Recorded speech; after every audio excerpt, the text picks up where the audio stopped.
ሰላም ሰላም፣ ጤና ይስጥልን ውድ የጋት ሚዲያ ቤተሰቦች እንደያላችሁበት ሀገር የሰዓት አቆጣጠር እንደምን አላችሁ? እንደምን ቆያችሁኝ? ኢትዮጵያ ውስጥ ናቸው ይህን ፕሮግራም ለምትከታተሉ ውድ ቤተሰቦቼ አይ ቲንክ በጣም መሽቷል። እንደምን አመሻችሁ ማለትም አልፎታል። ስትጨርሱ መልካም ሌሊት ብላችሁ ነው የሚሻለው። ዕለተ ረቡዕ መጋቢት 9 2018 የጋት ዕለታዊ አጫጭር መረጃዎችን እንቅልፋችሁ እንዳልሻማ ኢትዮጵያ ስላላችሁ ለሌሎችም እንዲሁ አጭር ብቻ መረጃ ወደ እናንተ አድርሳለሁ። ሰዓቴን ባለመጠበቄ እጅግ በጣም ይቅርታ። ትናንትም ዛሬም ተደገመ። ያው የተወሰነች የግል ጉዳይ ስላለች ነው፣ እሷን ማሳወቅ አለብኝ ቤተሰብ ስለሆን። ሶስት አጭር መረጃ አድርሳቸዋለሁ። የመጀመሪያው እንግዲህ ራሱ ህወሓት መስከረም 30 2013 መንግስት የለም የሚል ነበረ በ2012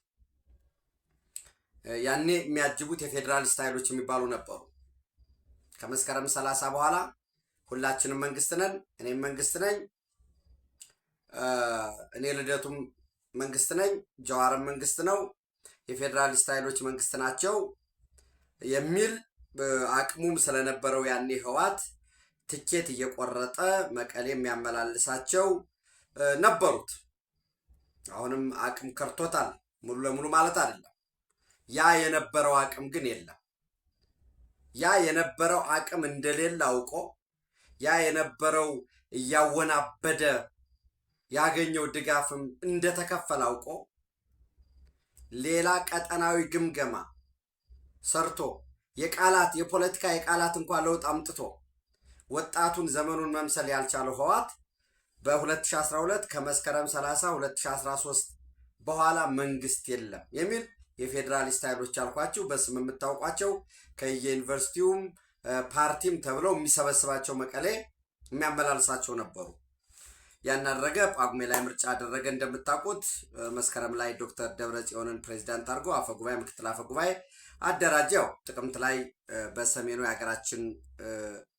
የሰሜኑ የሀገራችንን ክፍል በተለይ የትግራይ አርሶ አደር የትግራይ ህዝባችን አስተማማኝ ሰላም እንዲያገኝ ፊቱን ወደ ኤርትራ አዙሮ ጀርባውን ለህዝቡ ደጀን ይሆነኛል ላሉ ለትግራይ ህዝብ ሰጥቶ ከ20 ዓመት ላላነሰ በጉድጓድ ውስጥ የኖረው ሲጠብቀው እንዲያርስ፣ እንዲነግድ፣ እንዲማር፣ እንዲመራመር የዕለት ስራው እንዲሰራ በጀርባው ህዝቤ ደጀኔ ነው የትግራይ ህዝብ፣ ከፊት ግን የሻዕቢያን ሰራዊት መክትለታለሁኝ ብሎ የኖረው ካለችው ትንሽ ደሞዝ እንኳን በትግራይ ክልል ውስጥ በሌላው ውስጥ የለም እያልኳቸው አይደለም፣ ግን በዋነኝነት በትግራይ ክልል ውስጥ የውሃ ጉድጓድ ብትቆፈር፣ ትምህርት ቤት ብትሰራ፣ ጤና ኬላ ብትቆም በዛ ውስጥ ግዙፍ ሰራዊት የነበረ በዛ ነው። እንግዲህ ሰራዊቱ ለምን በዛ ኖረ? ከሻዕቢያ ጋር ተያይዞ ያ ያደረገውን ሰራዊት እንግዲህ ጥቅምት 24 በካዲዎች ህዝቡ የትግራይ ህዝብ አሁንም ከሰራዊቱ ጎን ነው። ራሱ ሰራዊቱ ነው ህዝቡ። ይሄ በፕሮፓጋንዳ በሳይኮሎጂካል ዋርፌር የተወናበደው ለስብሃት ዳይናስቲ ፋሚሊ ልክ ለአያቶላህ ሪጅም በዛ ተወናብዶ የገባው እንዳለው ነው እንጂ የትግራይ ህዝብ ራሱ ነው እኮ ወታደሩ ራሱ እኮ ከአብራኩ የወጣ ነው አዛዡ የነበረው። ያንን አድርጎ ጥቃት ፈጸመ፣ ጦርነት ተደረገ። እንግዲህ ከዛ በኋላ ፕሪቶሪያ ስምምነት እያለ ይመጣል፣ የምታውቁት ነው። አሁን ባለበት አለ። ዛሬ ያ በሽግግር የጊዜያዊ አስተዳደር ህዝብ የራሱን በድምፁ መንግስት እስኪያቆም ድረስ ጊዜያዊ አስተዳደር አለ የተቋቋመ። መጀመሪያ አቶ ጌታቸው የመሩት በህወሓት ጠቋሚነት፣ ከዛ ደግሞ አንፈልግም ሲሉ ደግሞ ሌተናል ጀነራል ታደሰ አሁን አሉ። እራሳቸው የመረጡትን ምን እያለ ነው ህወሓት አሁን ከመጋቢት 30 2018 በኋላ ያኔ መንግስት የለም ነበር አለ። የኢትዮጵያ መንግስት የሚባል የለም፣ የፌዴራል መንግስት የሚባል የለም ነው ሲል የነበረው። የፌዴራል መንግስት የሚባል የለም፣ የክልል መንግስታትም የፌዴራል መንግስት አባል የሆኑ የክልል መንግስታትም ስልጣን የሚመነጭ ከህዝቡ ስለሆነ እኛ ምርጫ እናራዝምም፣ የፌዴሬሽን ምክር ቤት ወሰነ ወዘተረፈ አንሰማም ሲል ነበር። ያኔ የፌዴሬሽን ምክር ቤት እረፍ በኮቪድ ምክንያት ቢበዛ በአንድ ዓመት ውስጥ ምርጫ እንዲደረግ የተወሰነውን ውሳኔ አንቀበልም አለ። አሁን የፌዴሬሽን ምክር ቤት የምርጫን በተመለከተ የጊዜያዊ ምርጫን ወደ ፌዴራል ይሁን ሲባል ደግሞ ልቅሶ ጀመረ። ቢያንስ ምን እየሆነ ነው ማለት ነው? ያኔ የተቀበለውን አንታዘብም ብሎ ለምርጫ ቦርድ የፌዴሬሽን ምክር ቤት የሰጠውን ውሳኔ መሰረት አድርጎ ነው ምርጫ ቦርድም የምታደርገው ምርጫ ቅቡልነት የለውም እንዳልተደረገ ይቆጠራል ወዘተረፈ ያለው። አሁን አቅሙ ሟሾ አልቆ ግን እንግዲህ ተመቶ እያጠጣር አንዱ በቃሬዛ ተሸክመውት እየሄዱ ዘራፍ ይላል። አሁን ለምን ዘራፍ ትላለህ ቢባል ዘራፍ እያልኩ ልሙት ብዬ እንዳለው ህወሓት የመጨረሻዋን ዘራፍ እያለች ለመሞት ሞቷል። መግነዝ ምናምን ነው የቀረው። ህወሓት አሁን በኢትዮጵያ ፖለቲካ ውስጥ ሬሌቫንስ የለውም። በጊዜያዊ አስተዳደር ውስጥ ግን ቦታ አለ። ለምን ልክ እንደ ማንኛውም እንደተደራጀ ያ የህወሓት የሚባለው ባይኖርም ቲዲኤፍ በሚባለው ወከለ ከሌሎች ጋርም ባለው አሁን ህወሓትና የፌዴራል መንግስት ኮንሰልት ተደርገው ነው ወይ ጊዜያዊ አስተዳደር የሚቆመው ወይስ ሌተናል ጀነራል ታደሰ ይራዘምላቸዋል ወይ ራሳቸው ሌተናል ጀነራል ታደሰስ ቢራዘምላቸው ይቀበሉታል ወይ? ኦልታፕ እያየን የመጣ ነው እስከዛሬ እና አሁን ህወሓት ከመጋቢት 30 2018 ዓ.ም በኋላ የትግራይ ጊዜያዊ መንግስት የሚባል አይኖርም። እሱ የማይኖር ከሆነ ደግሞ የፕሪቶሪያ ስምምነት ስለሚጣስ አክቲቬት አድርገን የቀደመውን በ2012 ጳጉሜ ላይ ያደረግነው ምርጫ 2013 የመሰረትነውን መንግስት እንመሰርታለን። ያም ማይሆን ከሆነ የማይቀበሉን ከሆነ ዲፋክቶ የሆነ ትግራይን መስርተን ዲፋክቶ ሆነ ማለት በኢትዮጵያ ገንዘብ አንገበያይም፣ በኢትዮጵያ ገንዘብ አንጠቀምም፣ ዶላርና ናቅፋ እንጠቀማለን ሊል ይችላል። ልናይ ነው አብረን እንግዲህ ልናይ ማታ አለች ይባላልና ያንን እያደረገ ነው። ከዛ በጣም ከፍተኛ የሆነ አፈና ውስጥ ገብቷል። ተቋማት መግለጫ እያወጡ ነው። ግን እንዲያው ፕሊስ የጋት ሚዲያ ቤተሰቦች፣ ሌሎችም ወገኖቻችን የምታዳምጡን የፌዴራል መንግስት አንድ ጋዜጠኛ ሲያስር ሲፒጄ ሂውማን ራይትስ ዎች ምናምን በቃ ሩጫ ነው አይደለ? በጣም ለማውገዝ እንዲሆነ አፈናው ምናምን የሚባለው ይኸው ህወሓት ጋዜጠኛ ዮሐንስ ብርሃነ የሚባል የትግራይ ቲቪ ጋዜጠኛን አስሮታል። አይ ቲንክ የዮሐንስ ብርሃነ እስር ይመስለኛል። እችን በኮቴሽን አስቀምጡልኝ። የትግራይ ቴሌቪዥን ጋዜጠኞች እና በክልል ውስጥ ያሉ ጋዜጠኞች ደሞዝ አልተከፈላቸውም። የካቲት ወር ደሞዝ እና ካልተከፈለን እናቆማለን የሚል መግለጫ ወጥተው ነበር። ከሰሞኑ ኢንፎርማሊ ሲራገብ የነበረው በዛ ተጠርጥረሃል አስተባብረሃል ተብሎ ይመስለኛል። ሁለተኛ በፈትለ ወርቅ አቅራቢነት ደንበኛ የሆነ የፕሮፓጋንዳ ሰው ሾመዋል ለድምፂ ወያኔም። እንግዲህ ከዛ ጋር ተያይዞ በነፃነት የሚዘግቡ ሰዎች አንታገስም ብለዋል መግለጫው። ህወሓት እንግዲህ ጋዜጠኛ ዮሐንስ ብርሃነ ታስሯል። የትግራይ ቲቪ በተመሳሳይ እንደምታውቁት ባለፉት ቀናት ሸዊት ውዳሴ የሚባል የመቀሌ ዩኒቨርሲቲ መምህር እንዲሁም የሳልሳይ ወያኔ ትግራይ፣ በነገራችን ላይ ሳልሳይ ወያኔ የህወሓት ኤክስቴንሽን ነው፣ ተቀጥላ ነው። እንዲያውም ህወሓት ወደ ውጊያ መግባት ብቻም ሳይሆን የነበረና አቅም ይዘን ሀገር መሆን እያለብን ነው። ኢትዮጵያ የምትባል ሀገር ስለ ፓርቲው ነው እያወራ ያለሁት። ሳልሳይ ወያኔ እሱን ነው የሚለው። በጣም ኤክስተንድድ ከሆነ ወደ ኮንፌዴሬሽን ልንሄድ እንችላለን። እንዲያው ምናልባት በኢትዮጵያ በሚባለው ይህ ትልቁ ኢትዮጵያ ለገበያም ለምንም ስለሚያስፈልገን፣ ከዛ ውጭ ግን ከኢትዮጵያ ጋር ያን ያህል እንደ ሶቨሪን እዛ ውስጥ ሆነን መቀጠል የለብንም የሚል ፓርቲ አባል ነው። በሀሳብ ያነሳል፣ ይሞግታል። ሀሳቡን እንደ ጌትነት እገዛዋለሁ አልገዛውም ወይ ሌላ ጉዳይ ነው። ግን ሀሳብ ያነሳን ሰው፣ ብዕር ያነሳን ሰው ሳይለንስ ለማድረግ ተጨባጭ የሆነ እንግዲህ አሁን ስክሪፕቱ የያዘ ሁሉ ሀሳብ ያነሳ ሁሉ እኔ በዚች ሚዲያ መጥቼ ለእናንተ የማይሆን ነገር ከተናገርኩኝ መጠየቅ መቻል አለብኝ። ግን የሸዊት ውዳሴ ክስ በጣም ነው በጣም እንቶፈንቶ የሆነብኝ 69 ክላሽንኮቭ፣ 20 ኤፍ1 ቦምብ፣ 20 የጭስ ቦምብ በባጃጅ ጭኖ ሲንቀሳቀስ ኦፍኮርስ ውጭ ላይ ያሉ ልጆች አሉ የሚያወሩ። እሱም በተመለከተ ስማቸውን መጥቀስ አያስፈልግም። ሰራዊቱን የቲዲኤፍ ሰራዊትን ለማፍረስ ለቲፒኤፍ ለመስራት ትግራይ ውስጥ ግርግር ለማስነሳት ሲቀሰቅስ ነበር። መታሰሩ አግባብ ነው የሚሉ የህወሓት የኪራይ ሰዎች አሉ። እሱም ማየት ያስፈልጋል። እንዳልኳችሁ የጦርነት ዝግጅቱን ህወሓት እያፋጠነ ነው ያለው። እያንዳንዷ ቀን በቀረበች ቁጥር በብዙ ረገድ ተዘጋጅተናል። ወደ ውጊያ እንገባለን እያሉ ነው ያሉት። እሱን ካልኳችሁ በኋላ እንደ መረጃ ሌላው በሁለተኛ መረጃ በዛሬው ዕለት ክቡር ጠቅላይ ሚኒስትር ዶክተር አብይ አህመድ ለተባበሩት አረብ ኤሚሬቶች ፕሬዝዳንት ክቡር ሼክ መሐመድ ቢን ዛይድ አልናህያን በስልክ ደውለውላቸዋል። በስልክ ደውለው ማውራታቸውን ኦፍ ኮርስ የዩናይትድ ኤሚሬት ፎርሰን እንግሊሽ የኤሚሬትስ ኒውስ ኤጀንሲ ወይም የኤሚሬቶች የዜና አገልግሎት በምህጻረ ቃል ይሄ በአረበኛ ዋም የሚባለው ማለት ነው። እንዲሁም ቮይስ ኦፍ ኤሚሬትስ ዘግቧል። እንግዲህ ኦፕንሊ ተወያዩ በሚል የተገለጸው ኦፕንሊ 4 ጉዳዮች ተነስተዋል። አንደኛ ክቡር ጠቅላይ ሚኒስትር ዶክተር አብይ አህመድ ኢራን የዓለም አቀፍ ሕግን በመጣስ የሀገራትን የቀጠናውን በዚህ ምንድን ነው የሚለው ካንትሪስ ኢን ዘ ሪጅን በቀጠናው በሚኖሩ ባሉ ሀገራት ዩናይትድ አረብ ኤሚሬትን ጨምሮ የምትፈጽመው የዘፈቀደ ጥቃት እንዳወገዙ የመጀመሪያው ማውገዛቸውን ይጠቅሳል። በሁለተኛ ደረጃ ኢትዮጵያ ከዩናይትድ አረብ ኤሚሬት ጎን ትቆማለች። ዩናይትድ አረብ ኤሚሬት የህዝቦቿን ደህንነት፣ ሉዓላዊነቷን እንዲሁም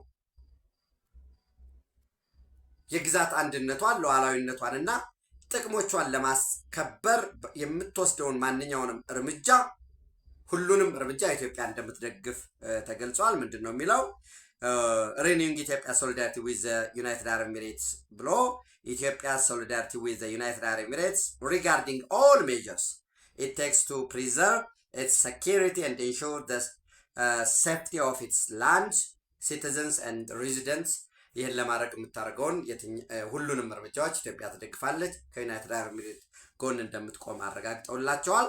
አስቀድሜ እንዳልኳቸው ኢራን በቀጠናው ሀገራት ላይ በዩናይትድ አረብ ኤሚሬት ጨምሮ የምትወስደውን ጥቃት አውግዘዋል ክቡር ጠቅላይ ሚኒስትር ዶክተር አብይ አህመድ። በሶስተኛ ግጭቱን ከማስፋፋት የበለጠ ህግ ከመጣስ ግጭቱን ከማስፋፋት በመቆጠብ በአፋጣኝ ዲስካሌት ግጭቱን መቀነስ ማስወገድና ማቆምና ወደ ዲፕሎማሲያዊ ውይይት እንዲመጣ ጥሪ አድርገዋል። need to immediately stop the escalation and resort to serious dialogue and diplomatic means to resolve various outstanding issues in the region እሱን አስቀምጠዋል። ሌላው እንግዲህ በአራተኛ ደረጃ ኢትዮጵያ ከዩናይትድ አረብ ኤሚሬት ጋር ያላትን አጠቃላይ ስትራቴጂካዊ ትብብር ስትራቴጂካዊ ወዳጅነት የበለጠ አጠናክራ ለመቀጠልና ሁለቱን ሀገራት ተጠቃሚነት የሚያረጋግጡ ስራዎችን በኢትዮጵያ በኩል ለመስራት ፍላጎት ምንድነው አጠናክሮ ለመቀጠል ፍላጎት እንዳላቸው መግለጻቸው ተዘግቧል።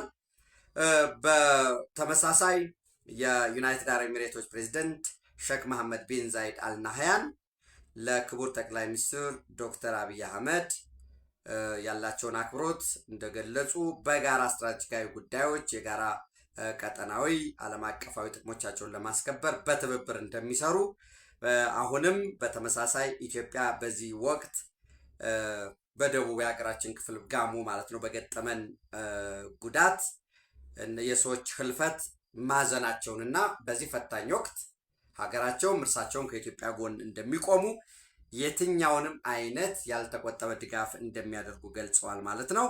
ይሄ ዳቲስ ፎርማሊ የሚገለጹት ጉዳዮች ናቸው። ከዚህ ጀርባ ግን ሁለቱ መሪዎች ምን ሊያወሩ ይችላሉ የሚለው ማየት አለብን።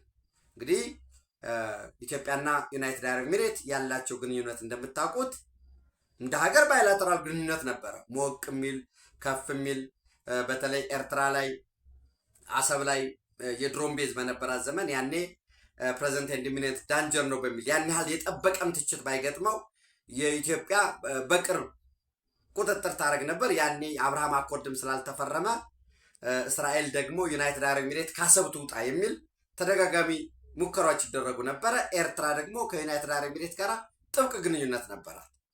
በኋላ ላይ ኢትዮጵያ ከመጣች የለውጡ ከመጣ በኋላ ክቡር ጠቅላይ ሚኒስትር ዶክተር አብይ አህመድ ወደ ዩናይትድ አረብ ኤሚሬት የ3 ቀን ጉብኝት አደረጉ። ከዛ የውጭ ጉዳይ መጣ። ወዲያውኑ ያኔ አልጋ ወራሽ ነበሩ ክቡር ሼክ መሐመድ ቢን ዛይድ አልናህያን ኢትዮጵያ ውስጥ ጎበኙ። ወዲያውኑ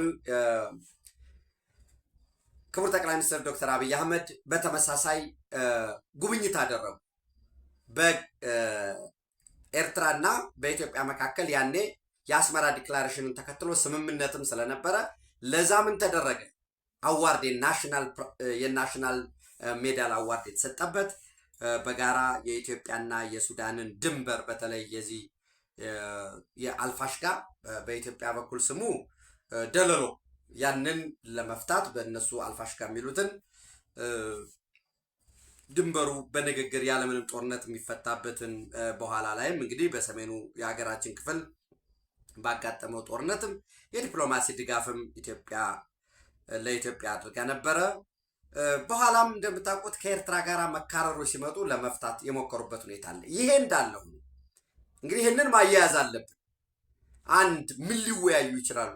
ካሁኑ ከወቅታዊ ሁኔታ በሱዳን ስላለው የጸጥታና የደህንነት ጉዳይ ይመክራሉ ማለት ነው። አደራዳሪ ስለነበሩ ሱዳን ውስጥ የሱዳን ፈጥኖ ደራሽ ኃይሎች ራፒድ ሰፖርት ፎርስ አለ።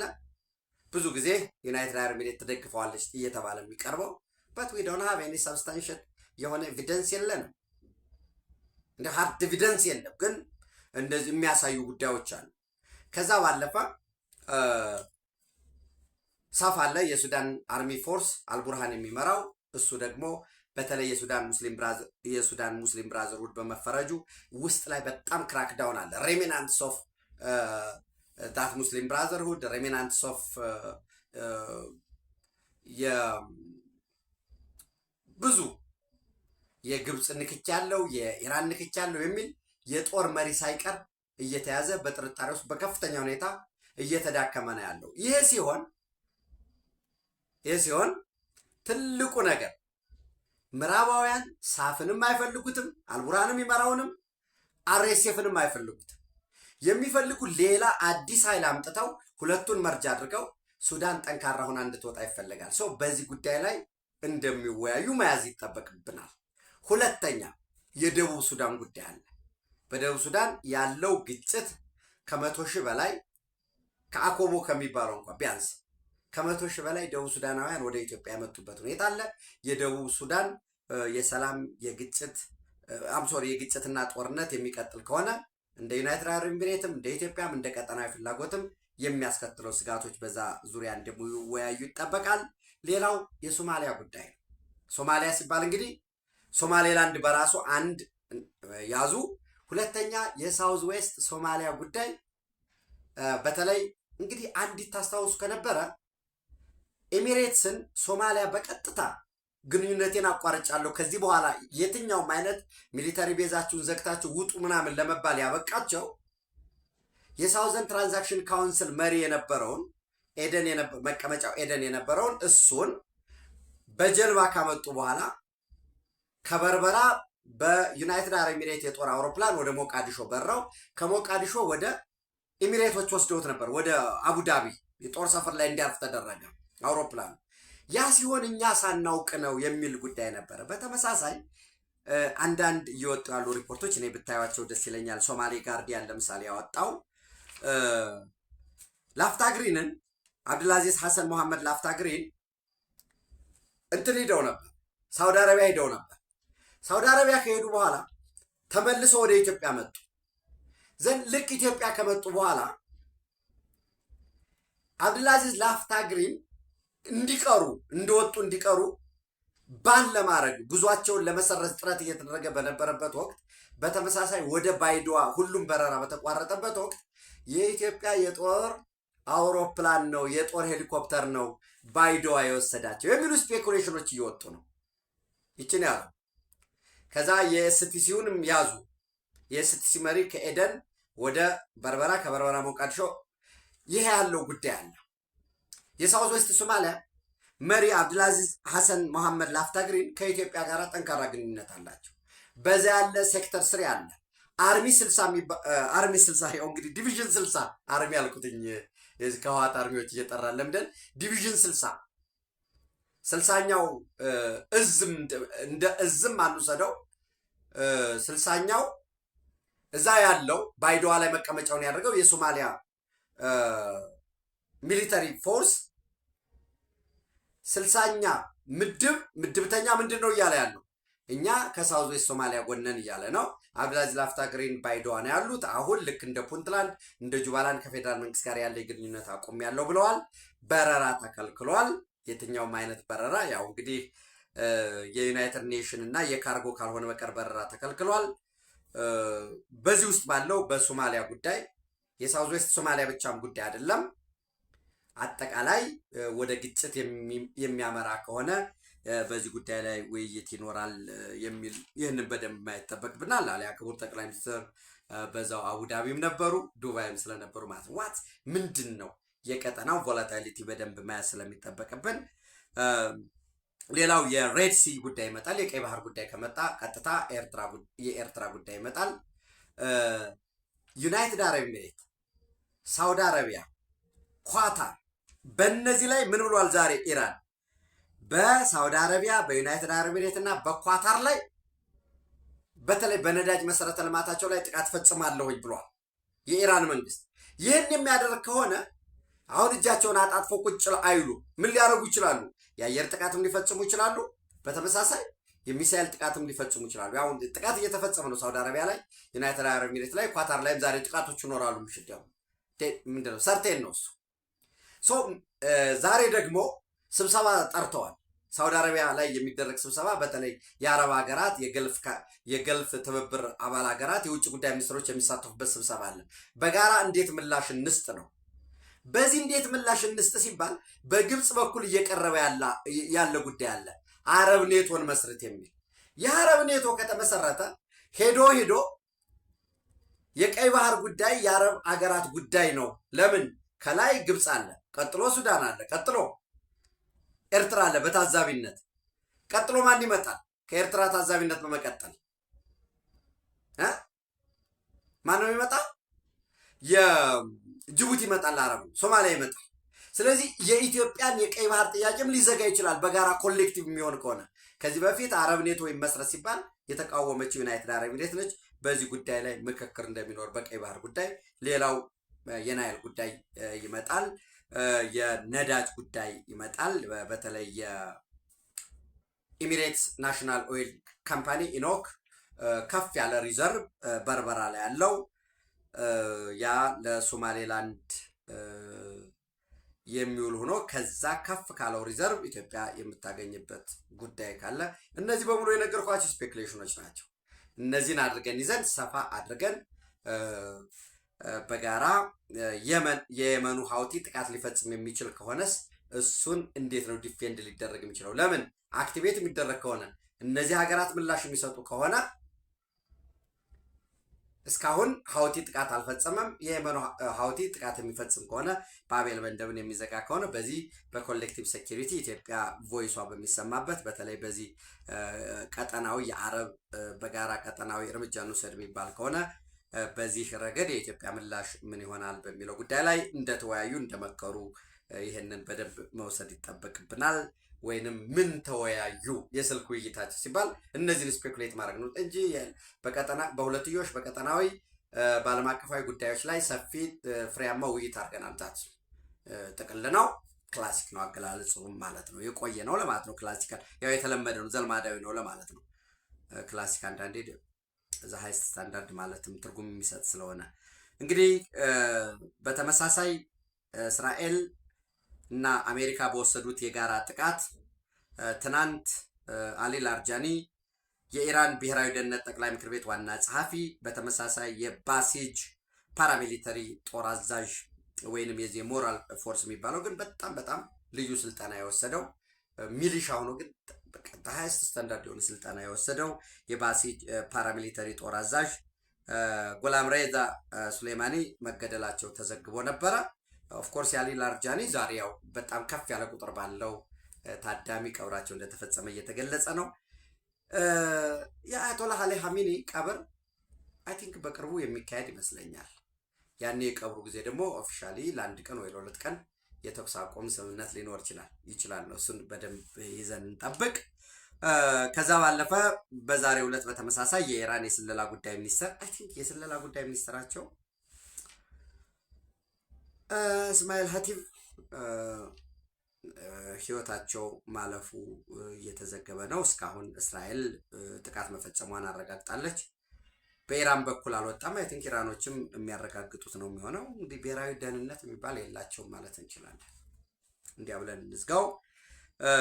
በተመሳሳይ በኢራንና በስዊድን መካከል ከፍ ያለ ሞቅ ያለ የዲፕሎማቲክ ጭቅጭቅ ተጀምሯል። በባለፈው አመት ጁን ላይ እንደምታስታውሱት ጁን 2025 ያኔ በጦርነቱ በመጀመሪያው ዙር ጦርነት ማለት ነው እስራኤል ምንድን ነበር የእስራኤል የጦር እንትን መሪ ቃሉ ኦፕሬሽን ራይዚንግ ላየን ወይንም የአንበሳው ከጥልቅ እንቅልፉ ወይንም ከዝምታው መነሳት የሚል ነበር።